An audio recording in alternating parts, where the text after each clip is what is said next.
புரட்சித் தலைவர் எம்ஜிஆர் அவர்களை பற்றி எம்எஸ் விஸ்வநாதன் அவர்கள் கூறியதை தற்பொழுது காண்போம். உலகம் சுற்றும் வாலிபன் படத்திற்கு இசையமைத்து தரும்படி எம்ஜிஆர் என்னிடம் கூறியிருந்தார்.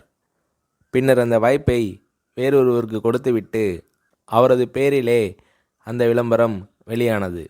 இந்த நிலையில் தனக்கு அடுத்த படம் தந்துவிட்டதாகவும் அந்த படத்திற்கு நான் இசையமைக்க வேண்டுமென்றும் அந்த இசையமைப்பாளரை வைத்தே என்னிடம் பேச செய்தார் எம்ஜிஆர். அந்த படத்திற்கு 15 நாட்களில் 10 பாடல்களுக்கு இசையமைக்க வேண்டும் என கூறியிருந்தார். அப்போதெல்லாம் இசை ரெக்கார்டிங், வாய்ஸ் என அனைத்தும் சேர்ந்து நேரடியாகவே பதிவு செய்யப்படும். நாங்கள் அன்று முழுவதும் இசையமைத்திருந்த பாடல்களை கேட்டுவிட்டு இது எதுவும் சரியில்லை என்றாலும் வேறு வழி இல்லை, இந்த பாடலை எடுத்துக்கொள்ளலாம் என கூறிவிட்டு சென்று விடுவார் எம்ஜிஆர் அவர்கள்.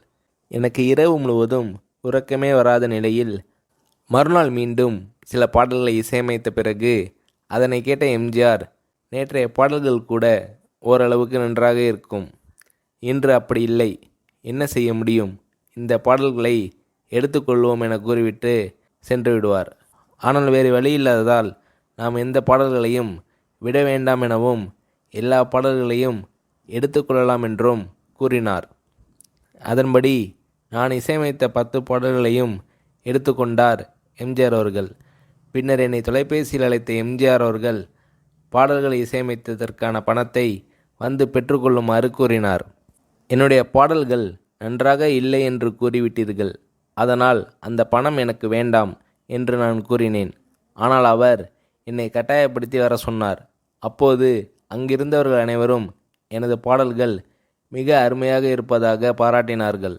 நான் எம்ஜிஆர் அவர்களிடம் சென்று இது பற்றி கேட்டேன். அதற்கு எம்ஜிஆர் அவர்கள், ஆமாம், நீ முதலில் இசையமைத்த பாடல்கள் நன்றாக இல்லை என நான் சொன்னதால் தான் நீ அடுத்தடுத்த பாடல்களில் அதிக கவனம் செலுத்தி மிக நன்றாக மற்ற பாடல்களையும் இசையமைத்து கொடுத்தாய் என கூறினார் எம்ஜிஆர் அவர்கள். இதுவரை நான் வாங்காத அளவிற்கு பெருந்தொகையை ஊதியமாக அள்ளி கொடுத்தார் எம்ஜிஆர் அவர்கள். அப்படி பெருந்தன்மை கொண்ட மாமனிதர் எம்ஜிஆர் என்று எம்ஜிஆர் அவர்களை பற்றி எம்எஸ் விஸ்வநாதன் அவர்கள் கூறுகிறார்.